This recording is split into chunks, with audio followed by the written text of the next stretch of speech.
Começa agora a Arena da Resenha. Informação, opinião e diversão com a equipe da Casa do Esporte. Está no ar a Arena da Resenha. Sejam bem-vindos a mais um Arena da Resenha neste 7 de maio de 2020. Nós estamos fazendo um programa gravado, mas que irá para o nosso canal do YouTube, também no Spotify. Hoje a gente vai fazer uma super entrevista por uma jogadora que está no basquete, mais precisamente na LBF.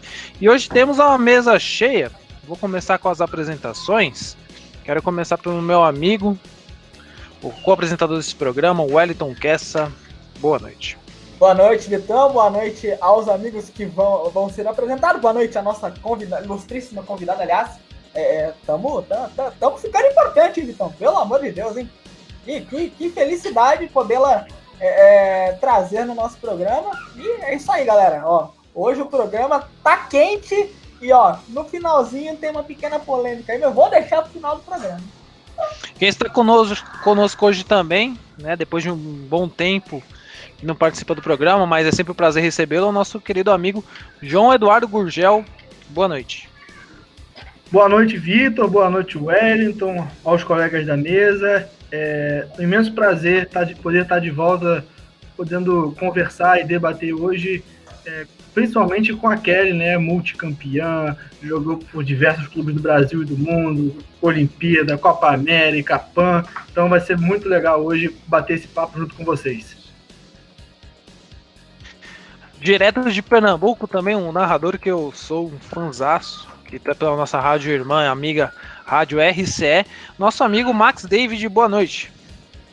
Excelente noite para você, Vitor, para todos da mesa e também em especial para Kelly, uma grande amiga, profissional de mão cheia.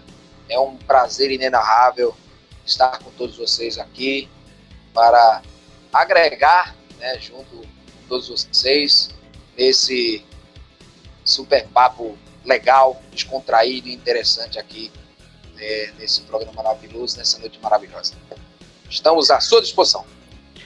Quem está aqui conosco também na operação deste programa, nosso amigo, como diria a Kessinha, Alexandre Fernandes, o filósofo, o grande Platão da Arena da Resenha, que sempre dá os seus pitacos durante as entrevistas, né, Alex?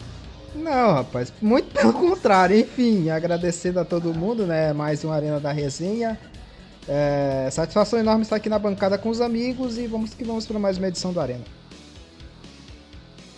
Como disse o Alex, né? Vamos que vamos, exatamente. Quero fazer a apresentação da nossa convidada de hoje, que é a jogadora de basquete, Kelly Santos. Seja bem-vinda ao Arena da Resenha.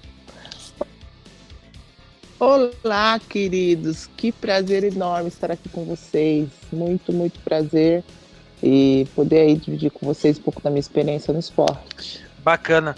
Kelly, a gente tem a tradição aqui do Arena da Resenha de fazer a nossa primeira pergunta, em que o convidado ele se auto-apresenta, porque afinal de fazer uma apresentação dela mesma, além de praticar uma reflexão sobre quem ela é no esporte, sobre qual é a função dela do esporte, enfim, se apresente para a gente e para o nosso público, Kelly. Olá, sou Kelly Santos Muller, jogadora de basquete profissional, sou ligada em diversos países pelo mundo e quero dividir a minha experiência com vocês um pouquinho mais hoje. Tá bom? E assim, debute a sua primeira pergunta. Cara, primeiro, satisfação recebê-la, né? Agora, ao vivo, agradecer novamente e agradecer também você que nos ouve, né? Diretamente da sua casa, né? Do seu dispositivo móvel, no Radiosnet, né? Enfim, por esse imenso Brasil, hein? Mas a minha primeira pergunta é assim, eu já entro basicamente, né? A minha primeira pergunta é simples e objetiva. O que falta pro nosso basquete brasileiro voltar a ser protagonista? Olha, querido, nós temos vários fatores que influenciam isso. Um dos principais fatores é o fato do Brasil estar bem distante da onde existem competições internacionais de alto nível, que é a Europa, entendeu? Aí você pergunta sobre a Austrália, que também está distante e hoje está em auge. Porém, o Brasil, quando esteve em auge, nós tínhamos o campeonato onde contratávamos as melhores estrangeiras do mundo, as mais caras, era um campeonato de altíssimo níveis, isso há 20 anos atrás, né? Há mais de 20 anos atrás. Então, nós precisamos fazer um pouco mais de investimento nos nossos campeonatos locais, fortalecendo estrangeiros, trazendo estrangeiras, levando o nível lá para cima. Eu me lembro que joguei na Turquia por 5 temporadas e assim que cheguei lá, elas estavam assim bem limitadas. Mas no ano seguinte, elas foram campeãs europeias. Isso por quê? Porque já havia várias estrangeiras, eram 5 estrangeiras, 4 estrangeiras por time, sendo que 3 eram titulares e uma no banco. Só o treino diário com elas, treinos amistosos com a seleção turca que eles fizeram, elevaram muito, né? Eleva muito o nível técnico e em 2011 elas foram campeãs europeias. E fica marcado por quê? Porque não é um país que tem tradição, não é uma Rússia, não é uma França, entendeu? Não é um país de primeiro mundo, é submundo como o Brasil também e chegou ao pódio europeu, entendeu? Pelo investimento local, na minha opinião, é o mais importante, porque o Brasil tem um trabalho de base excepcional, muito bom, eu sou fruto desse trabalho, por isso que eu joguei em tantos países, me mantive mais de 15, 16 anos fora, devido do trabalho de base. Pela faculdade, também tem uma boa bagagem para fazer uma pergunta sobre o basquete para Tenho sim, cara. Eu jogo basquete a vida inteira, joguei aqui no estado do Rio de Janeiro, na Federação Carioca, joguei competições amadoras também com a LSB, e atualmente eu jogo apenas no nível universitário aqui pela minha faculdade, que é a SPM aqui. A gente sabe hoje em dia como é que é o desenvolvimento do basquete no Brasil, e você que tem uma carreira com diversos clubes, né? Jogou Estados Unidos, França, Itália, Espanha, Lituânia, enfim, quais desses países você acha que você viveu o seu melhor momento no basquete? Mas isso não falando no panorama brasileiro, né? Nesses times de fora, você acha que o seu melhor momento foi na Turquia, foi nos Estados Unidos? Onde você acha que foi? Olha, eu tive 2 grandes momentos na minha carreira no exterior, lembrando agora, que foi na Itália, porque era meu 3º ano na Europa, jogando Euroliga, né? Na Itália, jogando Euroliga, eu estava cotada para melhor estrangeira naquele campeonato. Naquele ano, um campeonato de alto nível, um campeonato muito bem pago, com as melhores estrangeiras do mundo e jogando muito. Porém, eu tive uma lesão séria que cheguei a operar, né? Decidi, poderia ter ficado lá, mas eu decidi vir operar para o Brasil pela ausência da família, eu era muito nova. Aí, passando-se 5, 6 anos, eu retorno para uma elite do basquetebol na Turquia, jogando pelo Beşiktaş. E voltando no auge, assim, talvez seja o melhor momento pela resiliência, né? Eu tinha descoberto ali que era necessário resiliência. E voltei muito mais madura, muito mais segura. Me lembro até que eu cheguei, o time estava com algumas derrotas e a gente levou o time à semifinal do campeonato. E foi ali, e aquilo me firmou, né? Acabei ficando mais 5 temporadas na Turquia. Então foi muito bom. Max, por gentileza.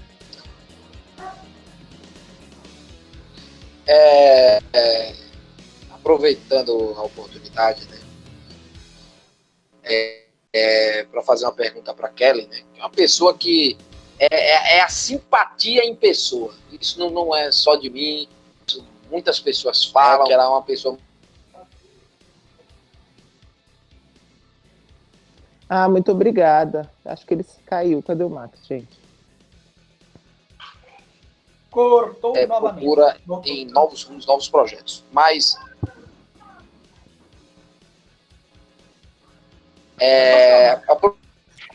aproveitar aqui a oportunidade, né, pergunta, que assim, me corrija se eu estiver errado, viu, Kelly? Você começou com a camisa da Seleção Brasileira em 1996 no Juventude, passou para o adulto e você defendeu a Seleção Brasileira por 15 anos ininterruptos. Você passou a ter na minha visão, uma unanimidade dentro da Seleção Brasileira até o Campeonato Mundial de 2010. Eu confesso que eu senti muito, quando eu comecei a acompanhar o basquete muito perto, em 2011, eu senti muito a sua falta naquela seleção olímpica de 2012, em Londres.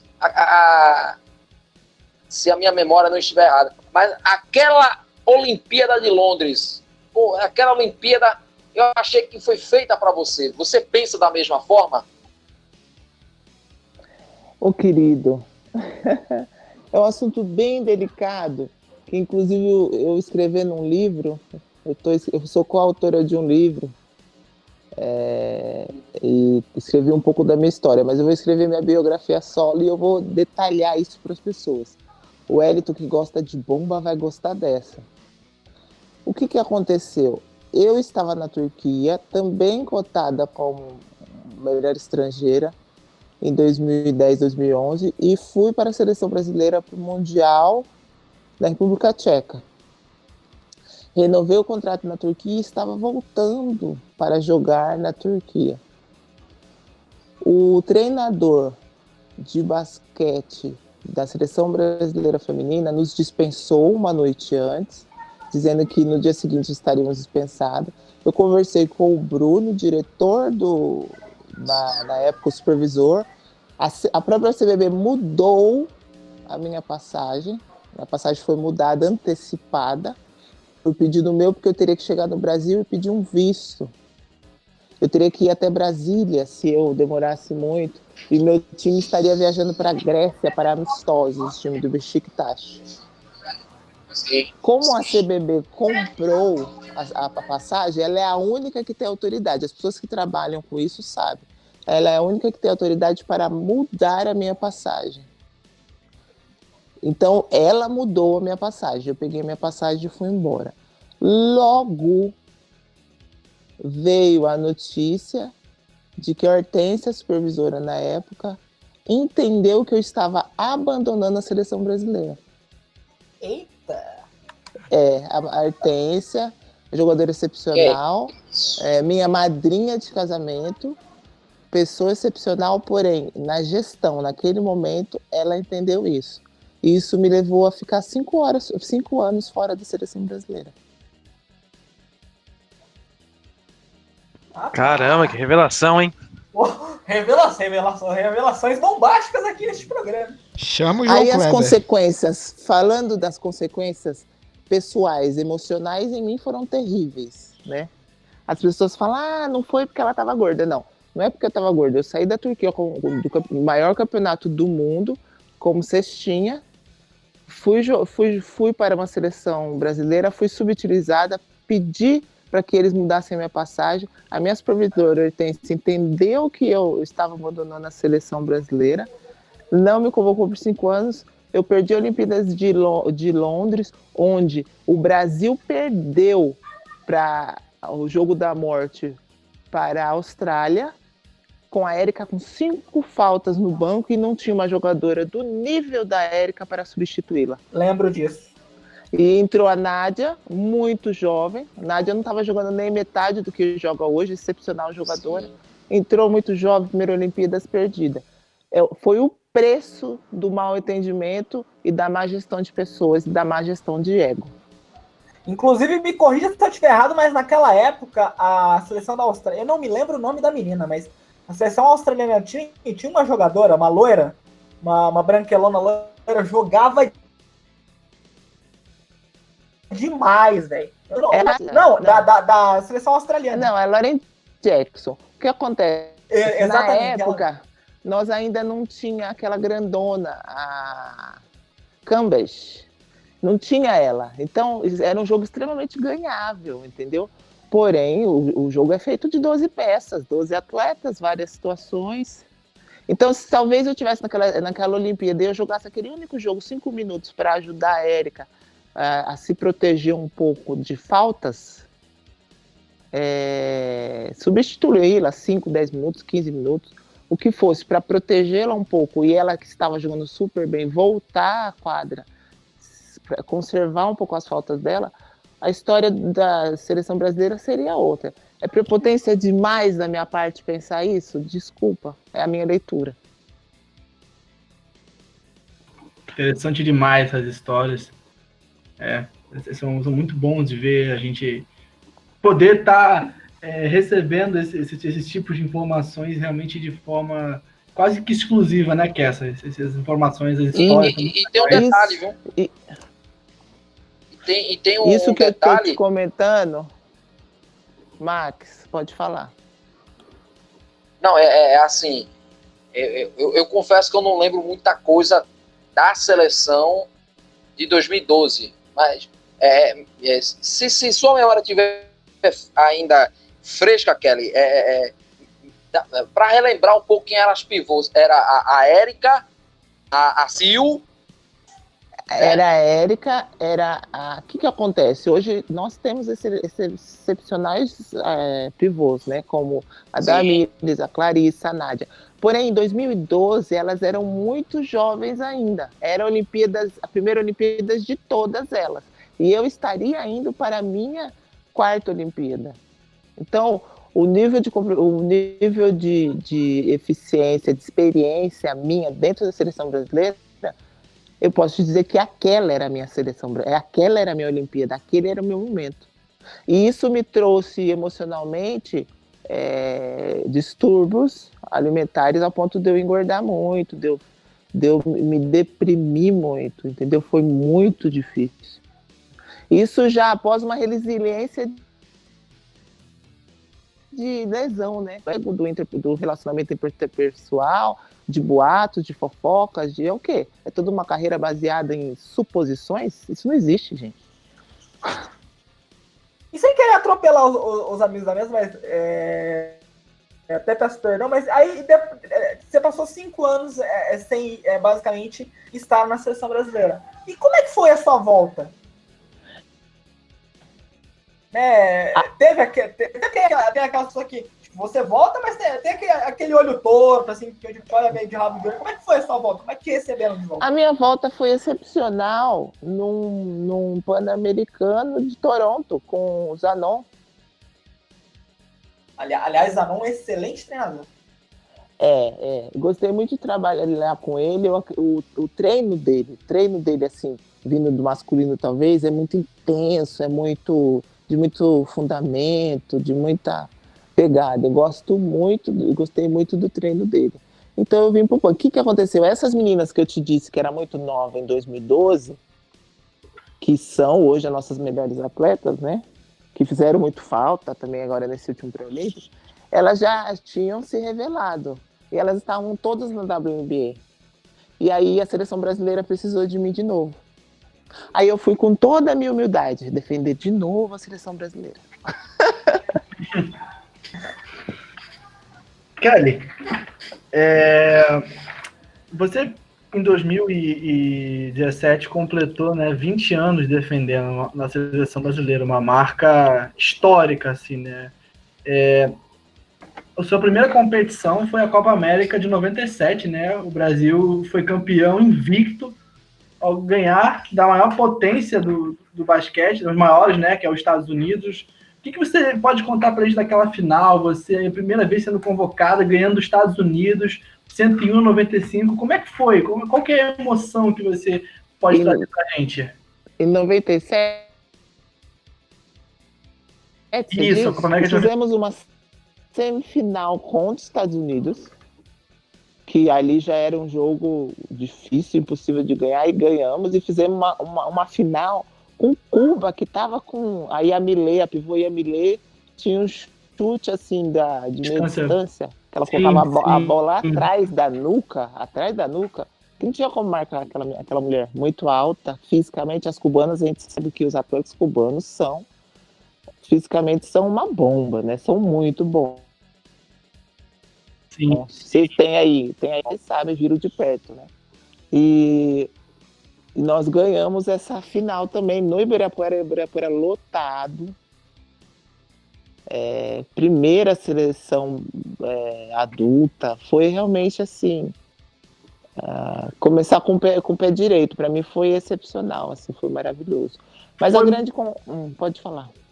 Não, foi mais emocionante ganhar essa Copa América ou o bronze em 2000 nas Olimpíadas? O bronze nas Olimpíadas, né? Porque aquela Copa América, depois daquela eu ganhei tantas quantas. Depois eu ganhei toda a Copa América que eu joguei, eu ganhei. Talvez eu perdi uma, não sei se a gente perdeu uma, eu não me lembro agora. Talvez um pré-olímpico a gente ficou em segundo, mas era simplesmente jovem, era justificável. E eu, na verdade, em 2000, na minha primeira Olimpíada, foi o que me lançou para o mundo. Né? Dali eu fui jogar a Euroliga. Não, dali eu fui draftada. Eu voltei pro Brasil, fui campeã nacional. Do Vasco e foi pro Detroit. Depois eu fui draftada pela WNBA no Detroit. Sim. Então foi realmente o que lançou pro mundo. Dali eu fui para tradicional equipe onde foi o pré-olímpico agora. E o Bruno, o diretor, o supervisor, ele me ligou e falou que sua foto tá lá no ginásio de Bourges, onde a gente jogou o pré-olímpico. Aí eu fui jogar em Bourges a Euroliga. Isso eu tinha 22 anos, estava lá jogando uma Euroliga, pelo time mais tradicional da história na época. Até hoje, muito tradicional. Aí ele me falou que tem uma foto lá minha. Eu preciso voltar nesse ginásio para ver essa foto, gente. Só para puxar um pouco para a memória do povo, né? O Brasil ganhou em São Paulo a Copa América de 97.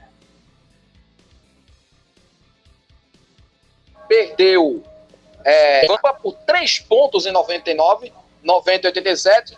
E o troco foi em São Luís em 2001. O Brasil conseguiu dar o troco em cima da própria Cuba, que tinha perdido o Brasil. O Brasil ganhou a Copa América de 2001 por 88 a 83 em 2001, né? E isso que é interessante, né? A reviravolta do esporte. Por isso que eu concordo com o esporte, para a gente que trabalha, é uma emoção muito grande, é como se fosse uma novela mexicana, é um drama que tem início, meio e fim. Né? Isso é que é legal. Ô, Alex, faça essa pergunta aí.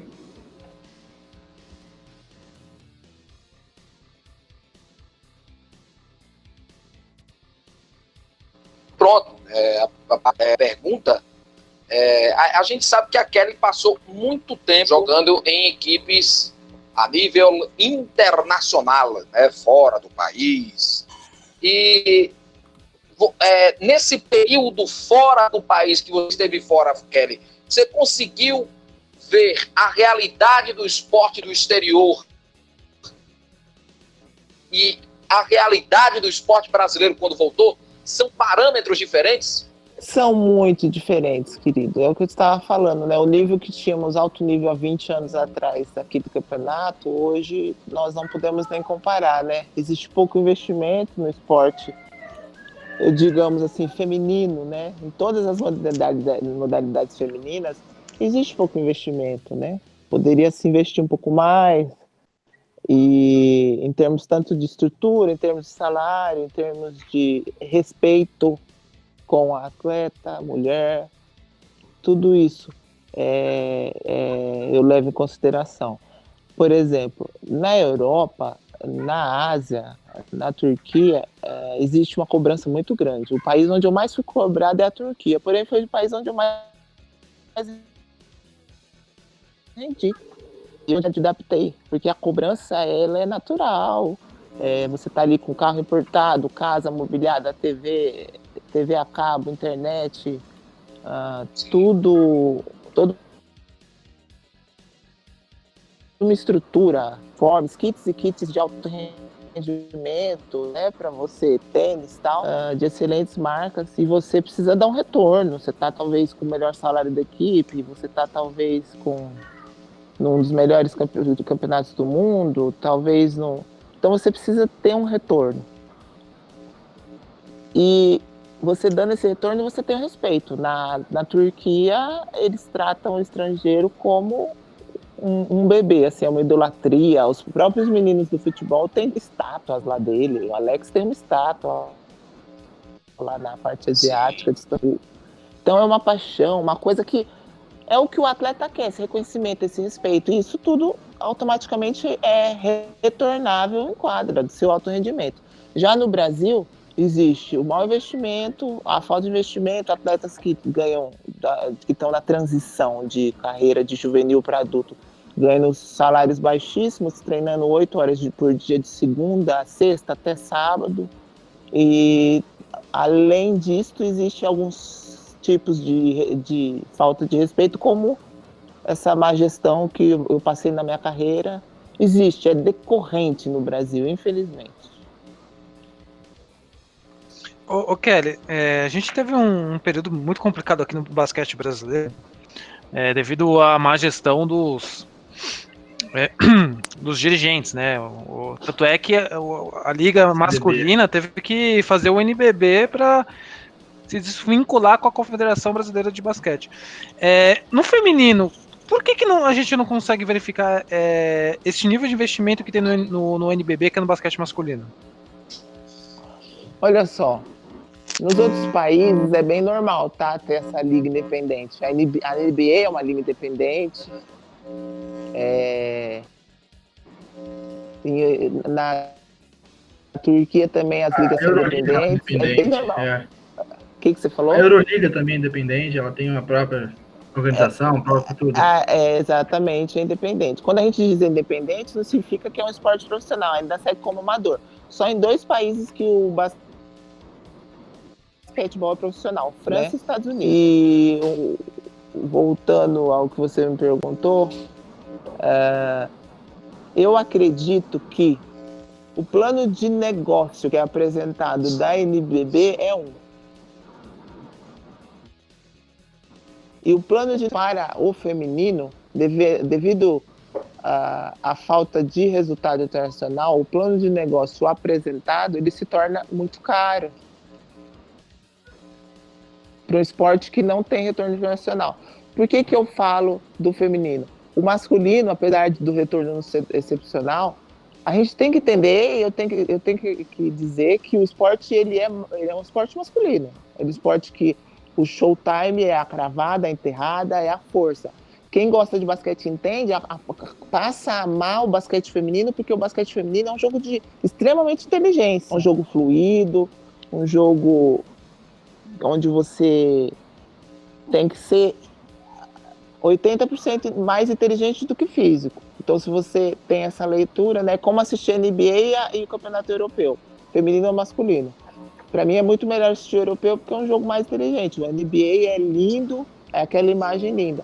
Então, a gente não conseguiu ainda no feminino achar um ponto, fazer as pessoas se conscientizar da inteligência. O basquetebol, ele é comparado ao xadrez, é um jogo que tem milhões de táticas, milhões de opções de se ganhar um jogo. Você pode ganhar com um time baixo, um time alto, um time rápido, um time lento, entendeu? Existe isso e ainda não se sabe vender essa coisa. Por isso que nós somos mais dependentes dos resultados internacionais, que na época que as meninas foram campeã do mundo em 94, medalha de bronze, de prata, que se foi vindo retorno, né, começando lá em Havana, naquele Pan-Americano, há 29 anos.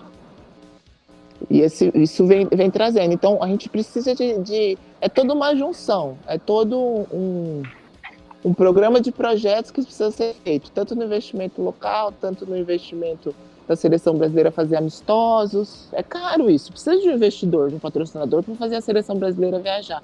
Ah, vai culpar o técnico, que não sei o quê.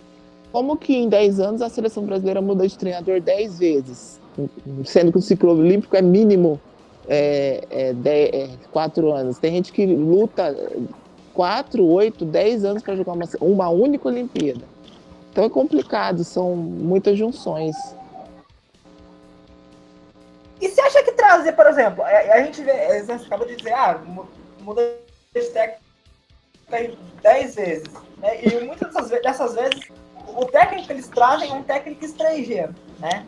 E diga-se de passagem, eu sou a favor de se trazer um técnico estrangeiro, né? Até porque se precisa de novos ares, né? Novas técnicas, né? E hoje, diria eu que o melhor basquete do mundo está na Europa, né? Depois, óbvio, né?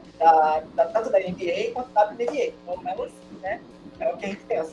Mas será que trazer um técnico estrangeiro para a seleção brasileira é sinônimo de evolução?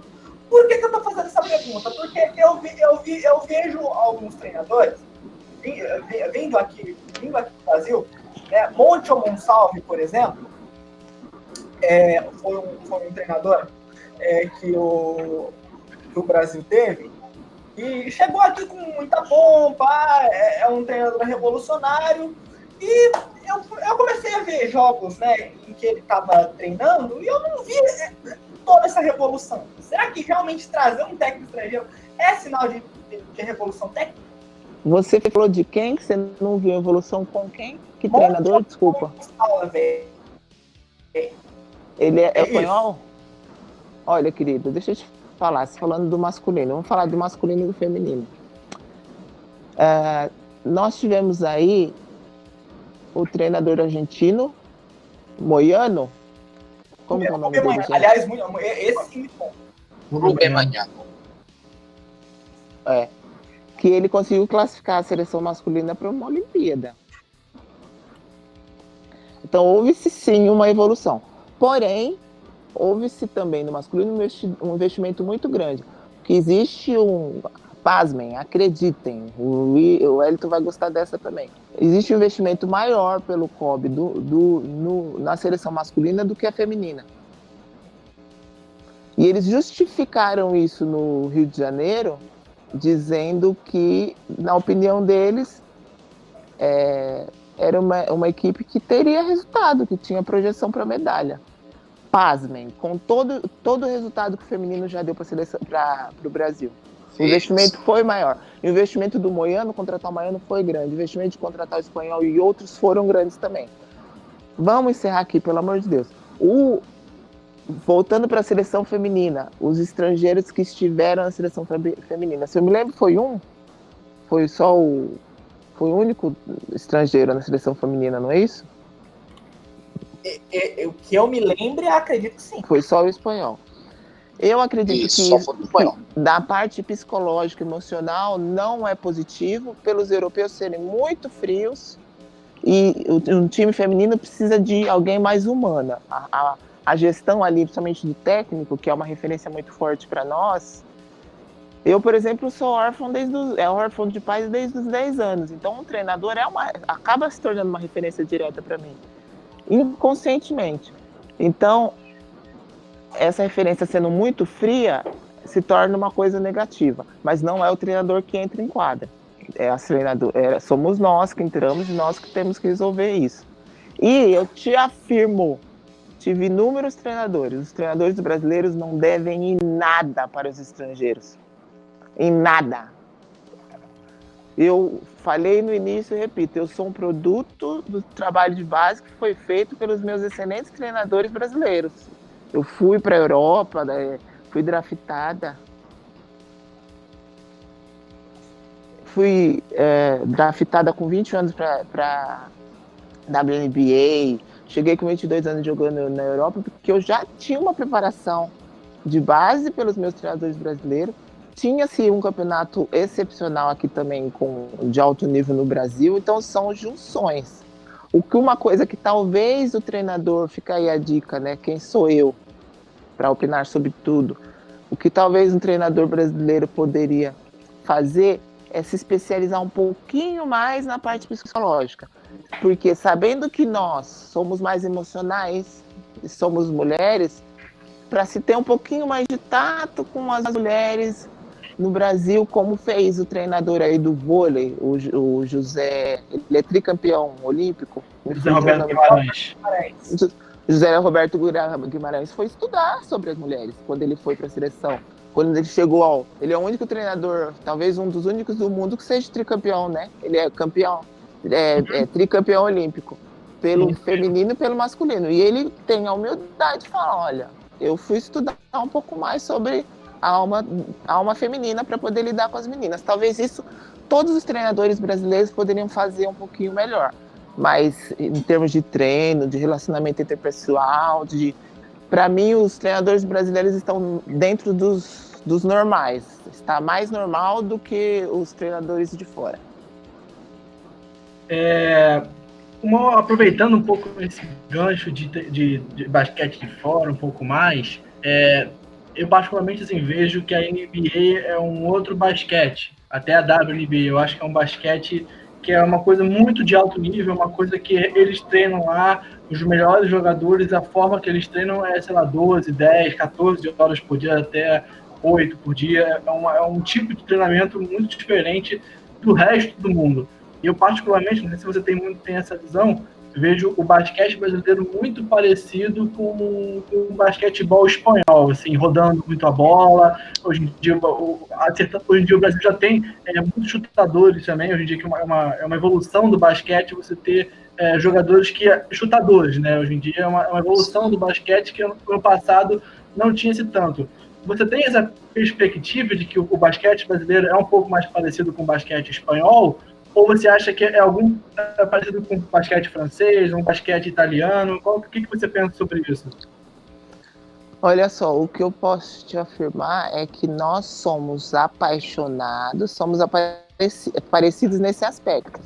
O espanhol ele é um pouco mais emotivo de todos esses países de fora, como nós, né? Então, o que temos em comum é essa paixão. O brasileiro joga com paixão, com muito mais paixão do que qualquer outro país. O atleta brasileiro, o brasileiro em geral, tudo que ele faz com muita paixão. E eu vejo um pouco dessa paixão, dessa quentura, desse calor latino, né? Nos espanhóis também, porque aí o jogo ele não fica tão redondinho. Na França, para mim foi maravilhoso jogar na França também, que eu fiz 2 temporadas lá. Mas o jogo é extremamente redondinho, passing game, como as asiáticas, né? As coreanas, as chinesas. Isso me incomodava, isso me irritava, porque eu estava acostumada com um jogo de velocidade, fast break, chegar com trailer, chegar aquele jogo de volume. Sim. Entendeu? Então, é essa coisa que pareça um pouquinho mais. Uhum.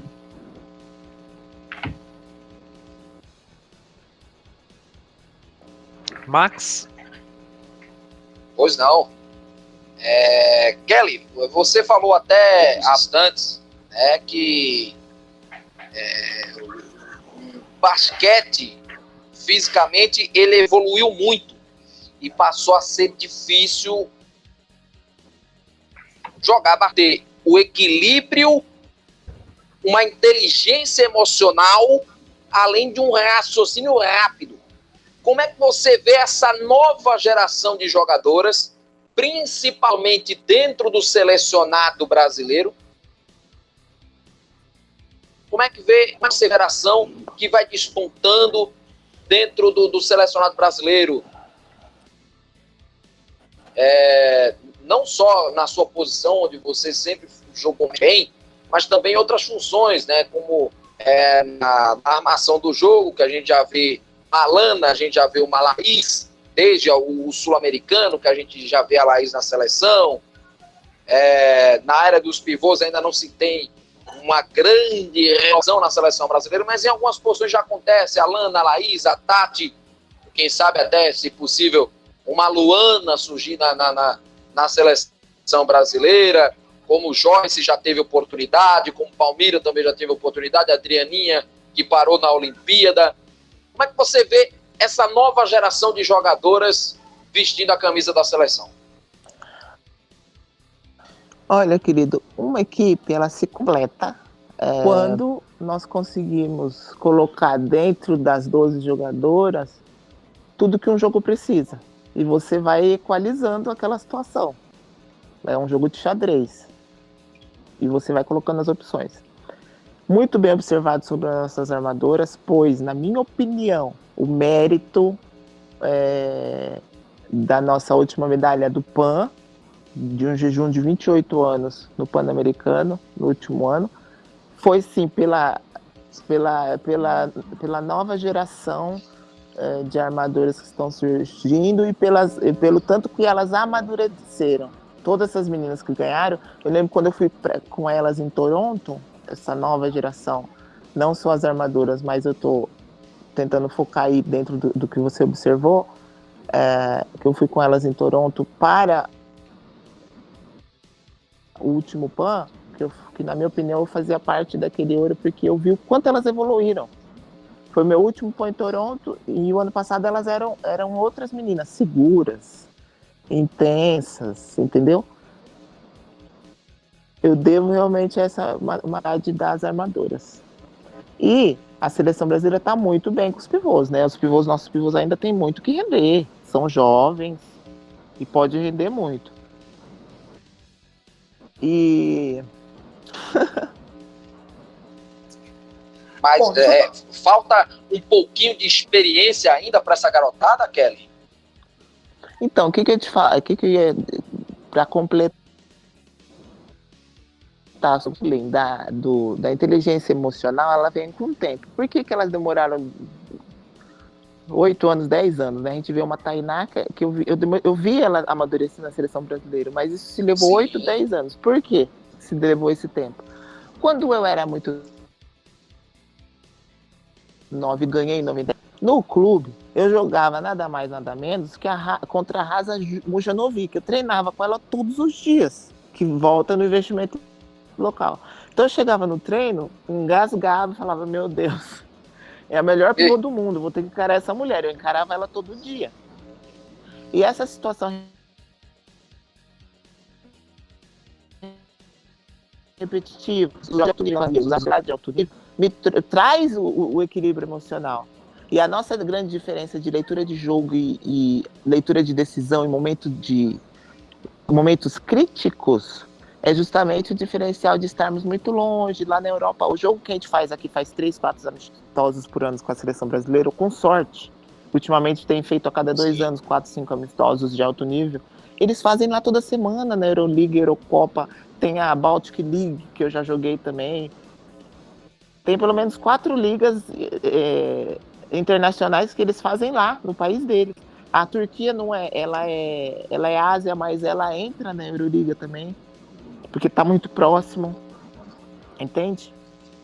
Tudo isso que traz esse equilíbrio emocional, que eu posso te afirmar que a minha geração, na minha época, eu tinha isso desde o treino até o nível internacional da seleção brasileira. E falta isso para essas meninas. Não tem como demorar 10 anos para amadurecer dentro de uma seleção brasileira. É complicado, compromete todo um programa de resultados. Ainda continuando nessa parte mental que vocês estão dizendo, a minha pergunta é a seguinte: o basquete em si, ele é um esporte muito mental, né? Ele é basicamente feito de oportunidades. Você precisa saber a hora certa de conseguir fechar um jogo para poder conseguir ganhá-lo futuramente. E eu tenho percebido isso tanto na seleção feminina quanto na masculina, que o Brasil ele começa muito bem, com grandes seleções inclusive, mas às vezes chega na parte final, o Brasil não consegue ganhar o jogo. Como é que podemos fazer para poder trabalhar a mente desses jogadores para que eles possam conseguir fechar o jogo e conseguir... Eu vou dar um exemplo para vocês. Em 2012, Brasil e Argentina no masculino. O Brasil jogou muito bem. Só que o Brasil ele tinha pequenos lápis. Ele era uma seleção vagalume. Ele ia muito, em momentos dos jogos ele ia muito bem e de repente apagava. Só que acontece o seguinte, é uma coisa que eu sempre digo e acho que tanto a Kelly quanto o João Edu vão concordar comigo. O basquete, ele é no lance livre. E lance livre é mental, é cabeça. Naquele jogo, o Brasil errou 12 lance livre e perdeu por 5 pontos. Então, como fazer para trabalhar a cabeça desses jogadores para que eles possam conseguir futuramente fechar um jogo e um jogo importante? Desculpa, você pode repetir para mim qual o jogo? Foi o jogo das Olimpíadas de 2012, Brasil e Argentina pelo campeonato masculino. Estou dando um exemplo aqui. Olha, o lance livre realmente... O meu lance livre é péssimo, viu, gente? Mas isso me fez fazer vários análises. O lance livre veio ficando ruim, né? Não sei explicar. O lance livre, ele não é só emocional. Ele é questão de condicionamento físico também. Claro que ele é 80%, 70% emocional. Ele realmente ganha jogo, ele faz um diferencial. É um problema que o Brasil tem enfrentado no feminino e no masculino hoje. Não é um problema só pessoal meu, é um problema que o Brasil tem que se, né? Tem que se analisar, tem que se fazer busca aí de mentais para tentar melhorar.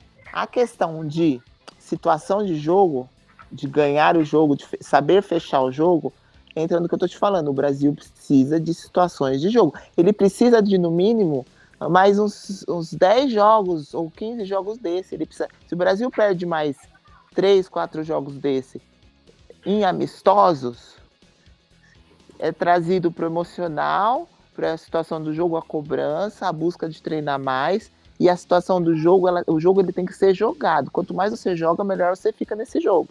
É o xadrez. Quanto mais estratégica você vai aprendendo. São estratégias sem fins. É um jogo de estratégia e são estratégias sem fim. Você faz essa estratégia ser remanejada, remanipulada o tempo todo. E o Brasil precisa disso. O Brasil precisa de mais amistosos. Principalmente feminino. Precisa muito. Precisa muito. Talvez essa geração agora, o que elas fizeram amistoso em 10 anos, eu fiz em 2, gente. Eu fiz em 2 naquela época onde, né, o Brasil tinha mais respeito. Perfeito. Eu penso bem parecido nisso, sabe? Eu acho que se você vê no passado, você nem sabia mais ou menos quem eram as meninas que estavam jogando, você tinha que pesquisar bastante quem que eram as pessoas que estavam sendo convocadas, como é que eram os treinos, como é que eram os jogos. E eu vejo que hoje em dia é muito melhor essa questão de divulgação, para você conhecer quem são os atletas que estão jogando, para você correr atrás das informações, até correr atrás de assessoria para poder conseguir tentar fazer pautas. Antigamente, realmente não tinha esse apoio todo. Mas aproveitando também, queria fazer, não sei se a gente tem tempo aí para fazer uma última pergunta minha, sobre a sua relação com a Érica, né? A Érica também foi uma outra grande jogadora do basquete feminino brasileiro na história, né? Assim, e também é pivô, né? Mesma posição ali, mais ou menos sua, assim, as duas jogam ali na mesma posição. Nos campeonatos que vocês jogaram juntos, vestindo a camisa da seleção, teve alguma disputa ali por posição? O técnico às vezes, vou botar uma, vou botar outra esse jogo. Eu sei que são estilos de jogo até um pouco diferentes e tal, mas teve essa rivalidade amistosa entre vocês duas? Olha só, as pessoas não sabem disso. A Érica é minha amiga, amiguíssima. Eu estava essa semana falando com ela. Eu conheço a Érica desde os 14 anos dela, quando ela estava chegando no BCN, uma transição para o adulto e ela chegando no BCN do Rio de Janeiro, da Mangueira. Conheci a falecida mãe dela, Dona Ângela, uma graça, conheço toda a família dela, ela conhece toda a minha família. Já nos frequentamos dela aí na minha casa, conheci a minha família e eu a dela. Porém, dentro de quadra, a gente dá muito duro.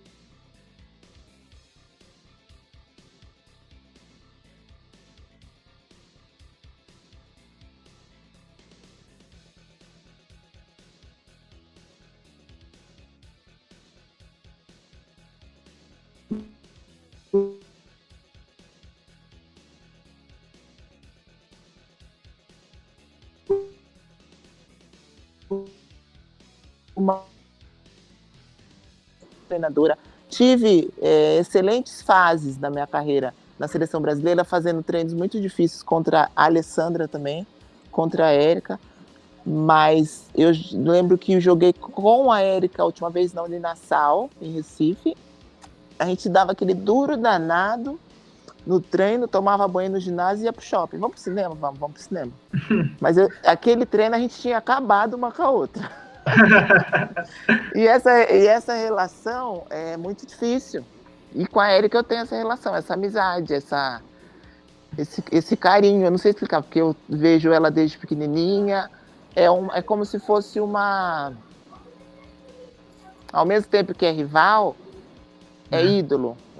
Eu sinto dela um respeito como se eu fosse um ídolo para ela. E eu a respeito como minha ídolo também. Aí, Kessa, informação essa que a gente nunca tinha pensado, hein, Kessa?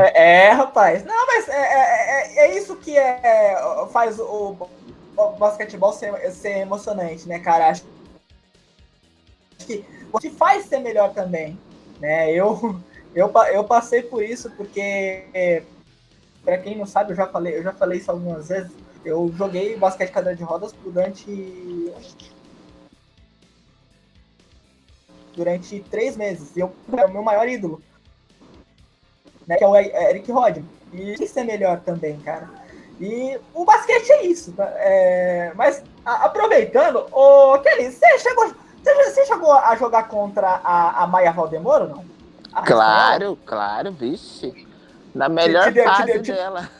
Te deu muita dor de cabeça? Fala um pouquinho pra gente. Sorte que ela é lateral, né? Mas eu lembro de amistoso dela contra o Brasil, ela fazia 36 pontos. A primeira vez que eu vi ela, a primeira vez que eu vi a Mai, a gente estava num amistoso na França, talvez. Tava Espanha, França, Rússia, Brasil. Tinha um outro país também. Então não lembro ao certo se era a França ou esse outro país. Eu lembro que tava a Boba, tava também, que eu joguei com ela na França. Ela fez simplesmente 36 pontos contra o Brasil. Eu falei, mas quem é essa mulher, gente?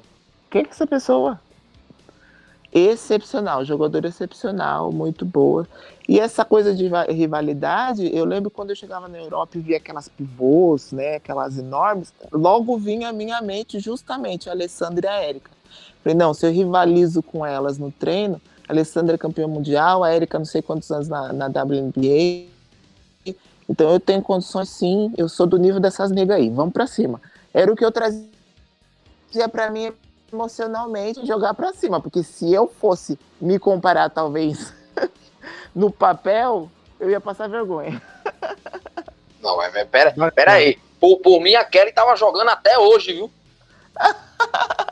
Que exagero, não, nós estamos muito bem representados no garrafão, pelo amor de Deus. Estão muito bem essas pivôs, graças a Deus. Pessoal, a gente já está chegando próximo do final do programa. Eu queria que cada um de vocês fizesse uma pergunta final para a Kelly, que é sempre pelo Max. Já faça a sua última pergunta, por favor, Max. Bom, Kelly, eu já via você jogando na época do Maranhão, né?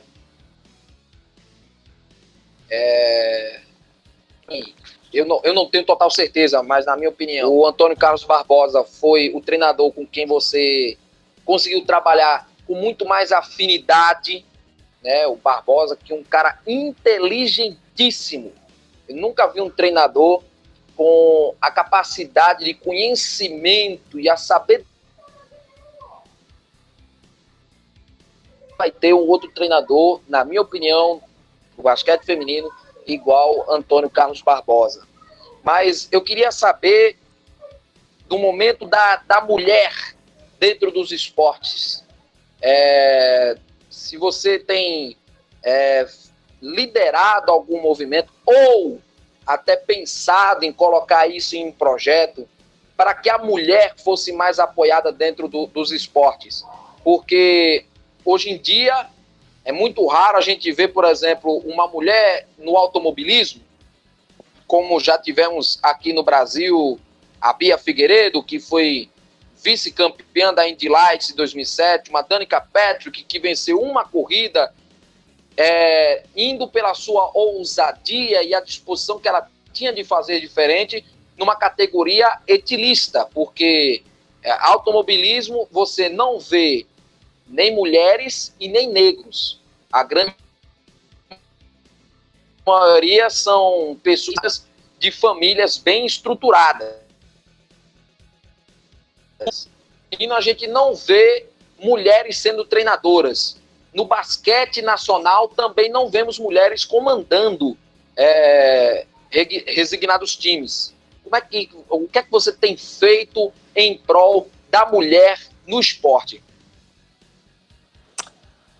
Olha, querido, falando aí em jogo estratégia, nós temos o Barbosa, que ele está há mais de 50 anos jogando esse jogo de estratégia. Ele tem mais de 50 anos de carreira, né? Então, realmente, merece o respeito de todos, como treinador, né? A parte profissional. Eu vejo, sim, a necessidade de uma mulher, tanto que no projeto que estamos projetando aí, que a pandemia paralisou tudo, né? Eu convidei a Branca para participar com a gente desse projeto e ela será a nossa treinadora. Eu falei com ela hoje para a gente estar restartando o projeto de uma maneira semi-pro, né? Semi-profissional, talvez com algo diferente, aí, mais tímido para o segundo semestre, e depois voltar para o projeto de quadra no próximo ano. A Branca é uma jogadora inteligentíssima, como pessoa assim, ela é extremamente almática, apaixonada também pelo que faz. Então acredito muito que ela vai nos ajudar muito e dentro dessa coisa aqui de inteligência emocional, ela realmente é a pessoa mais indicada para ajudar essa nova geração, pois depois de Paula, eu não sei. A Paula até no clube jogava de 2, né? Então quando ela é para a seleção, ela é um. Eu amo todas essas meninas que estão aí, mas eu não vi uma jogadora brasileira, uma armadora nata como Branca no Brasil. Eu não conheço. Então eu conto com essa inteligência dela aí para poder trazer para o nosso projeto essa grande oportunidade da mulher, né? No protagonismo, por favor.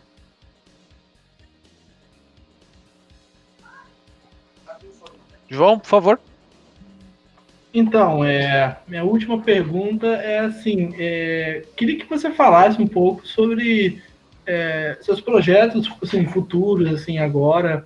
Você pensa em virar treinadora, pensa em abrir um projeto para tentar desenvolver novas meninas dentro do esporte? A gente sabe que eu aqui no Rio de Janeiro vejo muitos projetos de rua liderados por jogadores, até por alguns jogadores até assim, tentando realmente desenvolver novos talentos para o Brasil. Eu queria que você falasse um pouco quais são um pouco seus planos futuros aí agora, nos próximos anos. Quem sabe virar treinadora? Olha, eu gosto sim da ideia de treinador. Eu acredito que seja uma profissão até um pouco injusta, né? Porque quando ganhamos somos nós e quando perde sempre é a culpa do treinador. Então eu acho muito justo. Então isso acaba me fazendo admirar muito a profissão de um treinador, né? Porque ele tem que estar pronto para isso. Mas eu não consigo me ver. Eu acredito que eu não tenha perfil para ser uma treinadora, pelo meu jeito muito direto, né? Você vê só dessa entrevista, essas revelações que eu te fiz, imagina fazendo algumas revelações para uma criancinha. Então, eu estou indo para a parte de gestão. Eu estou fazendo MBA em Gestão Esportiva na FGV. Uhum. Consegui esse apoio aí da CIES, da FGV e da CBB para poder fazer esse curso. Os meus colegas de classe são nada mais, nada menos que Mauro, Silvia e Petkovic. Nossa. Rapaz. Então, Marcel também fez esse curso, se não me engano, a México Paula também já fez. Então, a coisa ali é de alto nível. Então, eu busco fazer essa parte de gestão, que é a parte mais carente no Brasil. Essa gestão, essa busca de conscientizar o brasileiro, o quanto o nosso país pode ser desenvolvido através do esporte, né? Porque eu mesmo com a minha história, eu sou um resgate. Eu e minha família somos um resgate através do esporte. Se você colocar na dimensão o quanto minha família evoluiu pela oportunidade que o esporte deu, que eu pude financiar a faculdade dos meus irmãos por causa do esporte, né? E já é uma outra história. Se colocar isso numa proporção maior, né, do que o esporte pode fazer pelo nosso país, é essa busca que eu tenho desse profissionalizando, né, essas crianças e adolescentes. Mas aí a minha história já entra num outro projeto. Atualmente eu sou coautora de um livro que vai ser lançado no segundo semestre. Já tive convite para fazer a minha biografia solo também. E tudo isso eu vou falar dentro do programa que a gente está lançando segunda-feira. Na RCE, que é um programa de rádio pela NET, e vou passar na minha live pessoal também. E vocês estão convidados também para passar um dia lá comigo, fazendo os comentários sobre o esporte. Boa. E mais o que de projeto? Opa. Olha, gostei demais. Sensacional. Quando eu lançar o livro, nos dá um toque pra gente também poder participar do evento, participar dessa roda de conversa sobre o livro, hein, Kelly? Sim, vamos fazer. Eu vou fazer no meu programa e vou convidar vocês. A gente faz também no programa de vocês. Pra gente vai ser ótimo questão de divulgação, né? Sim. Que assim, a sua última pergunta. Então, me permite fazer 2 perguntas? Sim, no pique. No pique. Bom, a primeira, acho que a gente já falou meio em off, né? E eu vou esperar que ela responder a primeira, depois eu faço a segunda. Mas a primeira é uma polêmica. Aliás, que assim está extremamente polêmico. Que assim está on fire, como dizemos. E isso não é muito bom. Mas, enfim, vamos lá, né? Sem mais delongas. Kelly, nos explique um pouco mais sobre o que aconteceu naquele fatídico episódio de Isiane e Paulo Bassu. Porque o que nos foi passado foi o seguinte, para quem não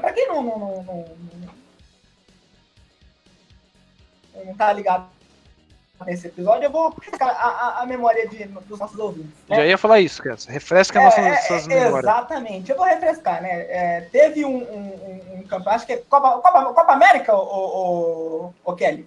Não, querido, foi pré-olímpico mundial. Tava ali no alto nível. Pré-olímpico mundial, olha o tamanho do negócio.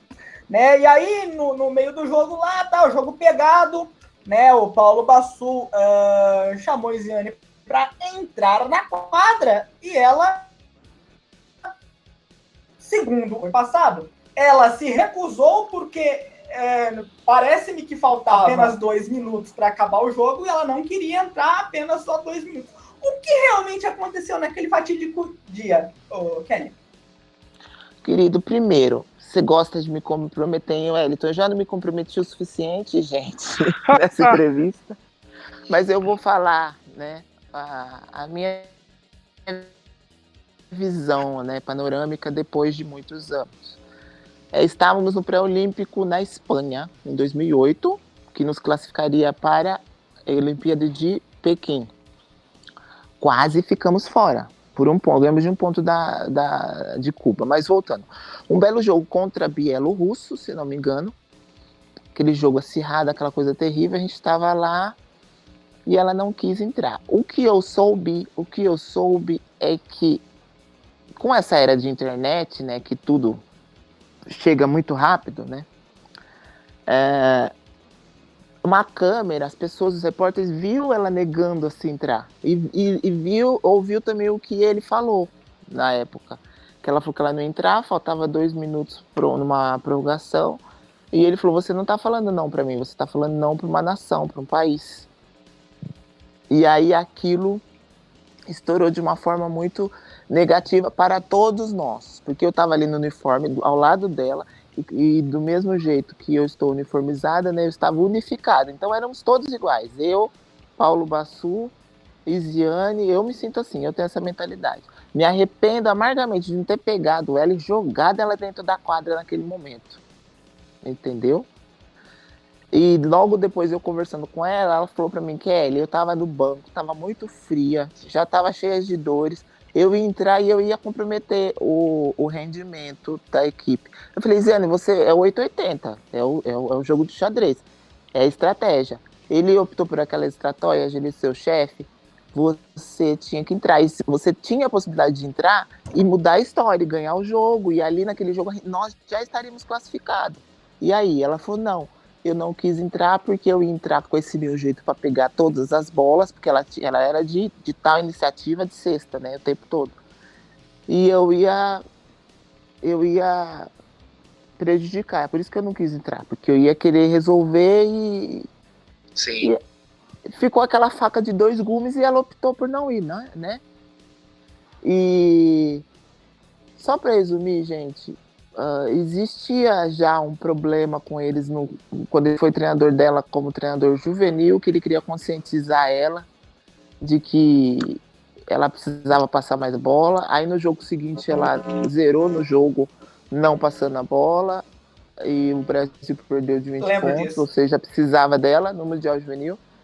Existia já um jogo de ego muito grande entre os dois, e eu posso te afirmar que, pela convivência dos dois, eles são extremamente profissionais, são extremamente dedicados, são pessoas bondosas. Ziane, ela é meio emburradinha, mas se eu ligar para ela agora e falar, Ziane, tá na Covid, eu só tenho você para vir para São Paulo, ela pega o voo, ela vem. De repente ela dá essa coisa nela. E o Paulinho também é super dedicado, ele tá super bem na NBA, na administração, mas a personalidade deles, eles são bem parecidos. Isso que ninguém nunca avaliou. Isso que ninguém nunca avaliou. Mas no momento não foi bom, porque no ego bateu um com o outro e prejudicou toda uma modalidade, né? Eu acredito que é ali que a gente começou a degringolar, né? Sim. E aí é ali que o basquete feminino começou perdeu o respeito mundial, porque isso refletiu mundialmente em todos os lugares. Depois dali eu chegava no clube e já não era mais brasileira. Então isso refletiu com a minha vida também, para a vida de todo mundo, entendeu? É bem complicado saber que todo mundo sabe que emocionalmente, que o relacionamento interpessoal, que os egos são mal administrados no país. É difícil. E aí, vamos tropeçar apenas nisso o tempo todo? Isso não existe, gente. É uma coisa, antes de eu fazer minha outra pergunta, é uma coisa que eu até penso, né? Quando você... Isso é em tudo aquilo que você faz, seja no esporte, seja, né, em rádio, como trabalhamos aqui. Quando você tem divergência de opiniões, isso é muito legal, né? Mas quando essa divergência de opiniões, ela extrapola, isso já passa a não ser legal, isso passa a ser prejudicial, isso, né, é uma coisa que não se faz. Então, mas isso entra no emocional que nós conversamos. O brasileiro é tão apaixonado pelo que faz, que se ele conseguir administrar esse relacionamento interpessoal, isso é tudo. A paixão é tudo, ela é o diferencial de tudo, você fazer o que você ama, com paixão. Só que se você administrar bem o relacionamento, esse calor que o Brasil joga apaixonado, se você conseguir administrar isso, você vai embora. Não administrado, meu bem, deu no que deu. Aqui estamos nós. Aqui estamos nós. E a minha segunda pergunta, bem rapidinho, será que basicamente, porque assim, a seleção feminina de handball, ela foi campeã mundial em cima da seleção húngara, e a seleção ela jogava toda na Europa. Então, tinha ali um certo treinamento, né? O treinador da época, inclusive, era o próprio Morgan Soba. Puxando um pouquinho para o basquete, será que se a gente não começar a investir um pouco mais neste intercâmbio, será que é difícil um dia pensar no Brasil voltando a figurar sobre as grandes potências do basquete? Você sabe que duas dessas meninas são minhas amigas, posso dizer, pessoais, né? Porque eu joguei junto com elas em León. Elas eram do time de handball e eu do time de basquete de León, na Espanha. Então fica a Silvia, do Maranhão. Então eu acompanhei de perto, desde ali, 2006, 2007, elas recebendo proposta para jogar em outros países. E eu falava, vai, embora, né? E seguir em países, né? E eu não lembro o país, que o treinador da seleção brasileira era um estrangeiro. Olha aí, o estrangeiro dando certo. O treinador desse, né? Era treinador. Isso, e ele era treinador na República Tcheca, não? Ele era treinador em um. Pode falar. Se eu não me engano, ele era um treinador na República. Não tô me lembrando muito dela, mas eu acredito que estava na República Tcheca, né? Depois, aí ele recebeu o convite para treinar a seleção brasileira. E ele levou 8 das jogadoras brasileiras da seleção para jogar com ele no clube. E aí ele foi se criando aí uma afinidade, uma filosofia, elas foram entendendo a filosofia dele. Você entendeu a forma com que ele começou a lidar com a jogadora brasileira? Então ele foi colocando molde. Não foi assim, chegou um cara hoje, amanhã eu tô numa Olimpíada com um cara que eu nunca vi na vida, com uma cultura completamente diferente da minha. Foi se criado uma afinidade, foi se criado um vínculo, foi se criado uma busca, uma filosofia entre eles, entendeu? E isso veio trazer o resultado para a seleção brasileira. E outro detalhe, não dá para a gente julgar um treinador estrangeiro, ou seja, qualquer que for, se existe muita rotação. Por quê? O Marcos falou aí no início que eu joguei 11 anos consecutivos na seleção brasileira. Só que eu joguei 11 anos consecutivos na seleção brasileira com a mesma comissão técnica. Então, era uma menina, eu ia para a Europa, só que eu tinha uma referência. Eu ia de um país para o outro, eu cheguei a jogar em 3, 4 países no mesmo ano. Pego uma temporada aqui, a outra ali, virou aqui, fiz bobagem ali, então virei para lá. Só que quando eu voltava à seleção brasileira, eu tinha a mesma referência, em todos os sentidos. Então, se faltou, sim, para essa geração, uma única referência. Eu chego lá, sou uma jogadora revelação do Brasil e é um treinador. No ano seguinte, eu chego com outro treinador e eu não sou mais boa para aquele treinador. Como que fica a cabeça de uma menina jovem? O grande exemplo disso é uma jogadora que jogou em Recife também, que se chama Franciele. Aquela menina seria um fenômeno. Se ela tivesse um mínimo de 5, 6 anos, 7 anos de referência dentro de uma seleção brasileira, com uma única filosofia, com uma única equipe, com um único treinador. Que é uma menina atlética, uma menina boa, uma menina... Você entendeu? As situações. Então foi criado referências, foi criado valores, foi criado filosofia, foi criado em cima dessas meninas brasileiras que era impossível elas ganharem aquele Mundial. E deu certo. Não, e uma coisa interessante, antes da gente terminar o programa, né, que a gente ficou me alongando demais aqui, mas uma coisa interessante que eu me lembro, como se fosse hoje, essa questão né, que nem a Kelly falou, ele levou 8 jogadoras da seleção para jogar com ele. E aí tem toda a questão do relacionamento, né, de você não ter medo de cobrar o seu atleta. Por quê? Porque você já está acostumado em conviver com ele no clube. Uma coisa que eu vejo que às vezes falta, principalmente na seleção masculina de basquete. Às vezes o treinador chega lá, ele fica com medo de cobrar um Leandrinho, um Nenê Hilário, né, que são jogadores que quando jogavam na seleção estavam na NBA. Exemplo disso, né, falando agora do handball, né, na final contra a Hungria, tem até um lance muito fatídico que foi justamente isso.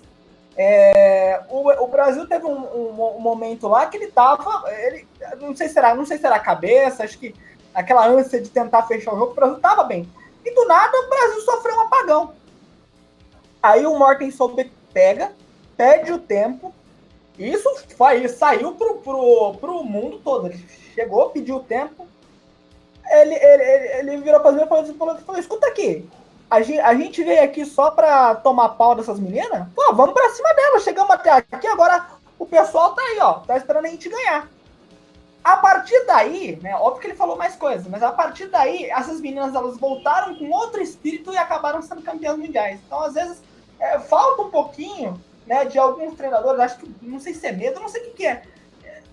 Falta um pouquinho de cobrar. Não é porque o jogador ele joga no melhor campeonato do mundo que ele é basicamente o melhor jogador do mundo, ele não pode ser cobrado. Às vezes falta em alguns aspectos. Tem uma coisa que se chama zona de conforto. O atleta ele tem que ser tirado, sim, da zona de conforto. Em todos os sentidos, desde o treino, desde a disciplina, desde de não poder ir para uma balada, de não poder beber, de não poder... O atleta ele é diferente. Ele é um semideus, não tem jeito.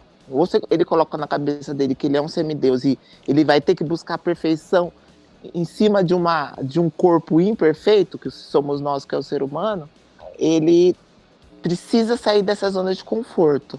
Mas existe sim a possibilidade de ter essa troca, como eu te disse, do relacionamento que eu tenho com a Érica, por exemplo, de dentro de quadra a gente se matar e fora de quadra sermos amigos. Isso se chama maturidade. Entendeu? Isso se chama respeito. A Érica me respeita mais do que qualquer outra jogadora que tem por aí. E ela é da minha posição. E eu respeito ela mais ainda por isso. Entendeu? Então isso é maturidade, são coisas que vêm, sabe, de berço, que não tem jeito. A minha mãe sempre virou pra mim e falou assim pra mim: filha, por que toda vez você tem que ser a cestinha? Porque eu saía daquele jogo emburrada, que eu não era a cestinha, por que você acha que é você toda vez que tem que ser? E a sua amiga, ela não tem que ajudar a família também como você ajuda a sua? Ela não tem conta pra pagar? Ela precisa brilhar também. Isso aí, quando eu tava despontando como promessinha, 16 anos, e ela deu esse chacoalhão em mim. Tava começando a ter aquele vislumbre. Começando a me achar, meus treinadores, nossa, os treinadores que eu mais amo são os treinadores que mais me importunaram na minha vida, porque na minha cabeça, porque você vê esse espanhol que administrou aí, que foi campeão mundial com o Brasil, olha o risco que ele correu, o cara já era renomado na Europa, de repente ele tem uma proposta fora da Espanha, e vai para um outro país, você sempre entende que vai ganhar melhor ainda num campeonato melhor. Por que ele vai e me leva 8 brasileiras? Que risco é esse que esse cara correu? Ele comprou a briga, ele foi para cima. Comprou Vou mostrar que elas são boas e é isso aí. Podia ter sido um fracasso. Ele perdeu o emprego no clube e na seleção brasileira mais ainda. E ele correu esse risco. Eu acho que falta isso, falta essa maturidade que eu estava te falando, ela vem junto com a personalidade, entendeu? Da pessoa ter personalidade. Não aquela coisa de que você já vi muito também de aquela agregação de um atleta agregar um treinador agregar um atleta e depois chega no clube aquela trairagem.